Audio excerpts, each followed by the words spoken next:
நடு பகுதியில் வர்ற பெயின் வந்து யூஸ்வலாக கார்டியாக் பெயினாக இருக்கும். லெஃப்ட் சைடில் வர்ற பெயின் வந்து யூஸ்வலாக கேஸ்ட்ரிக் பெயினாக இருக்கும். இறப்பைக்கும் நம்ம ஹார்ட்டுக்கு நடுவில் டயஃப்ரம்னு ஒரு சின்ன ஜவ்வு தான் இருக்குது.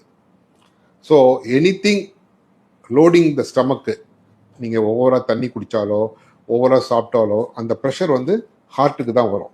எஸ்பெஷலி நைட்டில் லேட்டாக சாப்பிட்டு நிறைய தண்ணி குடிச்சிட்டு நிறைய சாப்பிட்டு படுத்தோம்னா இந்த ப்ராப்ளம் ரொம்ப வரும். நிறைய பேருக்கு தெரியாது.